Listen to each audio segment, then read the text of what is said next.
Why are you holding my hand? Where's your other hand? Between two pillows. Those aren't pillows.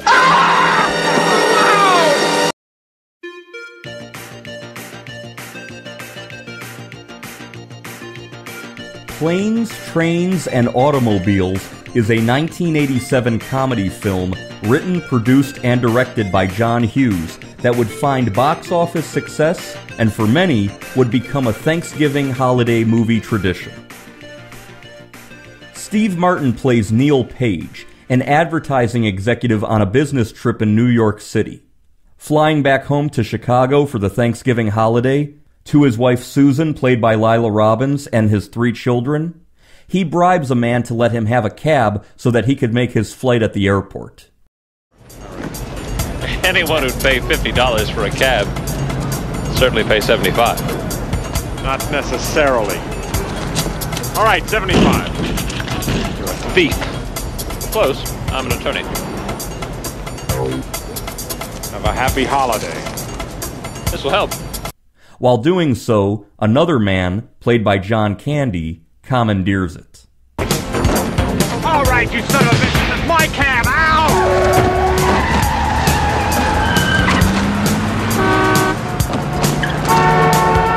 At LaGuardia Airport, Neil finds his flight delayed.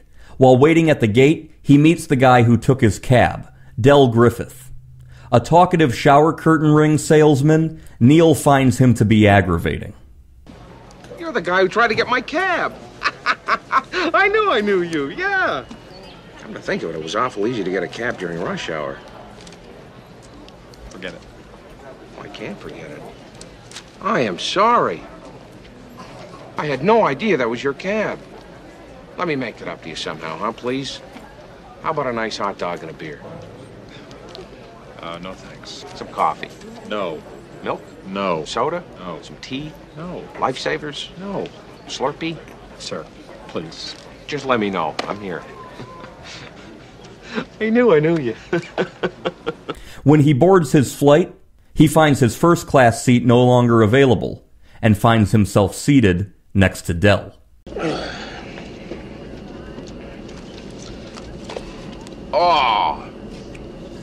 Oh, that feels good. Oh, God, I'm telling you.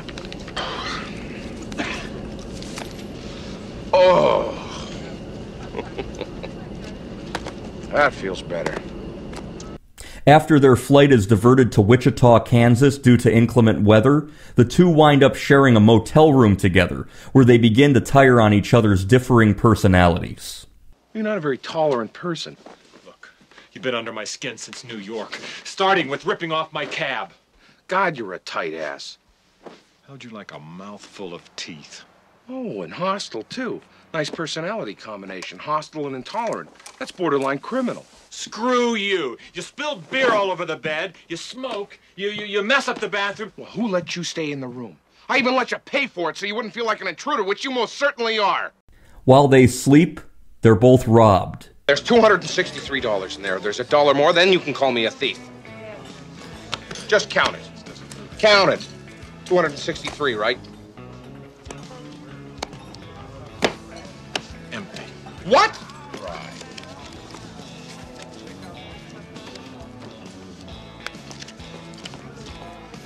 We were robbed.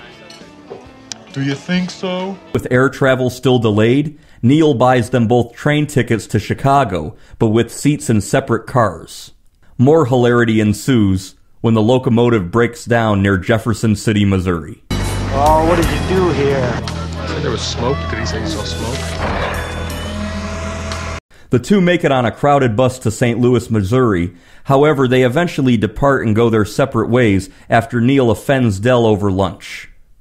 At the St. Louis airport, Neil attempts to rent a car, but it is missing when he gets to the lot.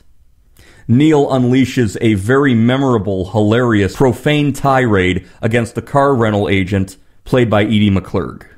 How may I help you? You can start by wiping that fucking dumbass smile off your rosy fucking cheeks. Then you can give me a fucking automobile. A fucking Datsun, a fucking Toyota, a fucking Mustang, a fucking Buick. 4 fucking wheels and a seat. I really don't care for the way you're speaking to me. And I really don't care for the way your company left me in the middle of fucking nowhere with fucking keys to a fucking car that isn't fucking there. And I really didn't care to fucking walk down a fucking highway and across a fucking runway to get back here to have you smile at my fucking face. I want a fucking car right fucking now. May I see your rental agreement? I threw it away. Oh, boy. Oh boy, what? You're fussed. Eventually, he finds himself once again teamed up with Del as they try everything to get to Chicago in time for Thanksgiving. You're going the wrong way! He says we're going the wrong way. Oh, he's drunk. How would he know where we're going?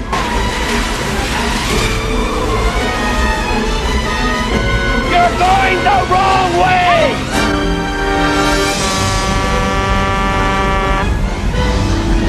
What?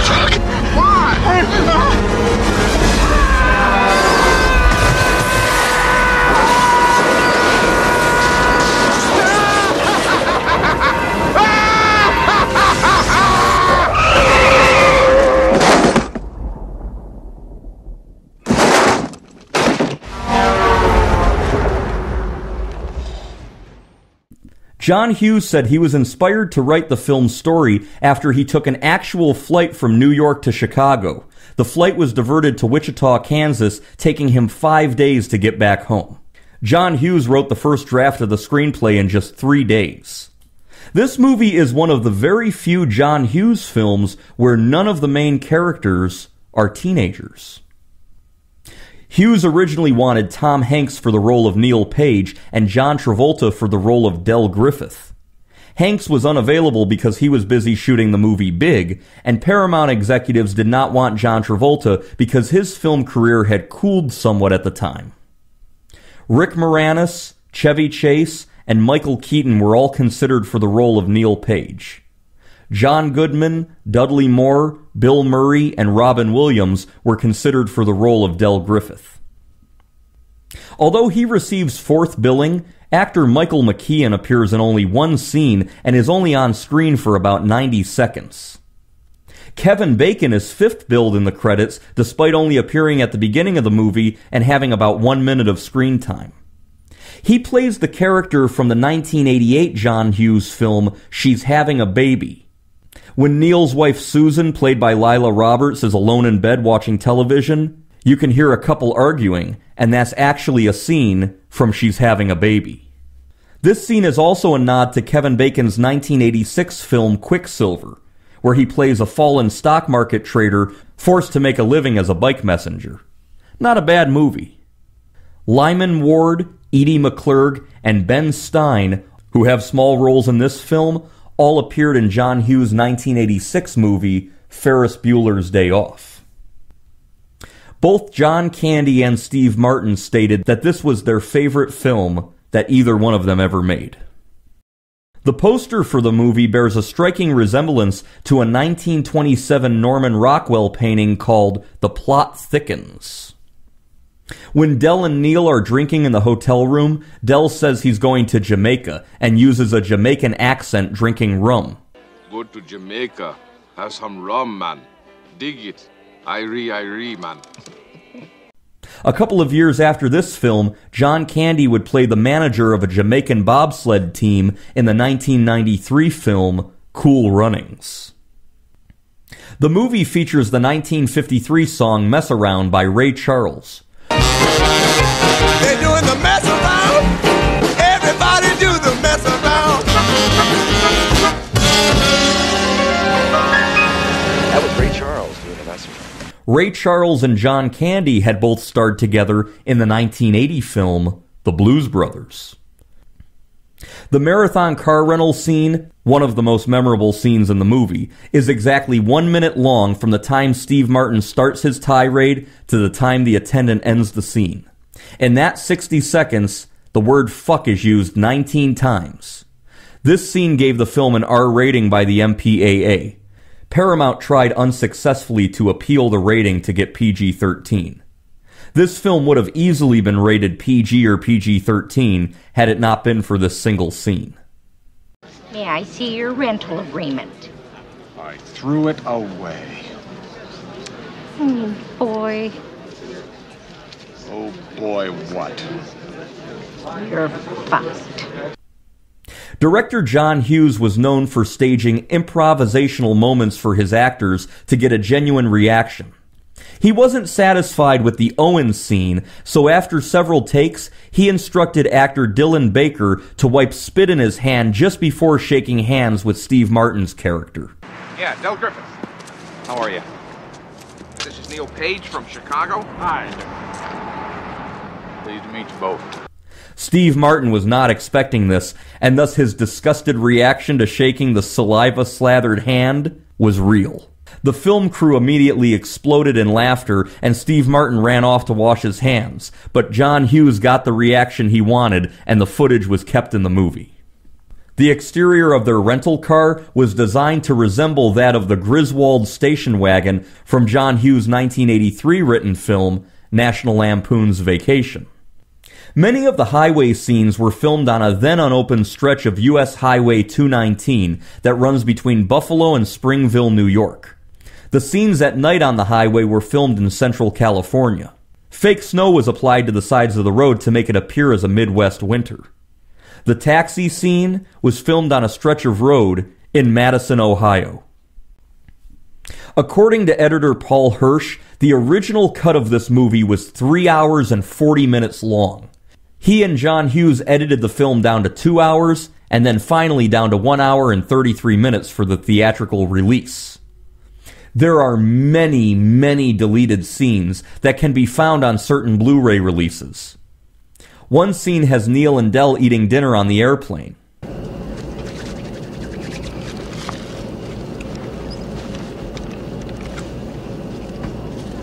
I always order a special meal. On this airline, I go with a seafood salad. On American, I'll have their kosher plate. Little slices of salami, some roast beef, some turkey, dark rye bread. Very nice. Now, if I'm flying United, I'll say I'm a youngster. They'll give me the kiddie plate. That's a hot dog, bag of potato chips, a gherkin, and a nice little bag of Oreo cookies. What do you think this is? Ooh, well, about 7 hours ago, that was lasagna.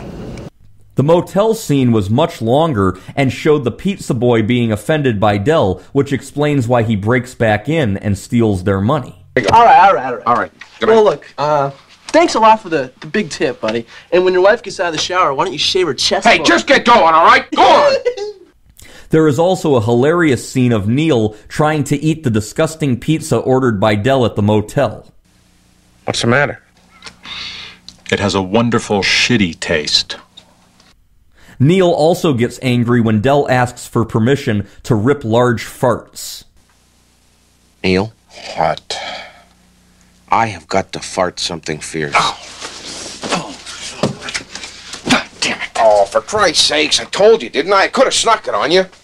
Another set of deleted scenes shows Neil continuously calling his wife, telling her that he's shacked up in a motel and having trouble getting home. She begins to question his marital fidelity, and this explains why they have such a heartfelt reunion at the end of the movie. These are good deleted scenes. Some work and some don't. I don't even know you. And you ask me if you could fart in bed. What am I supposed to say? Yeah, let's put up a sail and we'll get home faster. I'm 40. I mean, this is not high school. Mind if I fart? Yeah, hey, we'll both fart. Let's have a beer. We'll really fart. We'll fart all night. Interestingly enough, the deleted scenes show John Candy's character being even more aggravating than in the theatrical cut. This kind of makes you sympathize more with Steve Martin.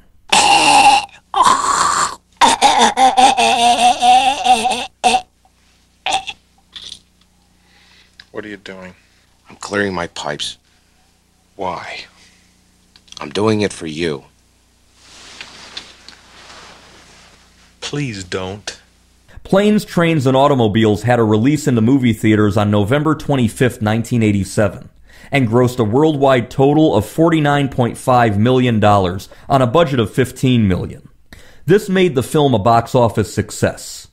It found wide acclaim from critics, with Siskel and Ebert giving it 2 thumbs up. Interestingly enough for me, I did not see this film for a long time. When I was 5 or 6 years old in the early 1990s, I had seen Three Amigos. I had seen The Great Outdoors. I had seen Uncle Buck. I didn't see Planes, Trains, and Automobiles until I rented it with my father around 2003 when I was 15 years old. This movie has become a Thanksgiving holiday tradition for many people in the United States, but honestly, the iconicness of it didn't really begin until after John Hughes' death in 2009 and around the movie's 25th anniversary in 2012. In the 2010s, this movie kind of became a holiday staple, and I think it's continuing to increase in popularity as time goes by. The hell? Get your car out of here! Yeah, just a minute, okay? Get it out of here! What is your problem? You insensitive asshole! Can't you see we got an injured man down on the street? Now I'll move my car, but I want you to help him up. No! My pleasure.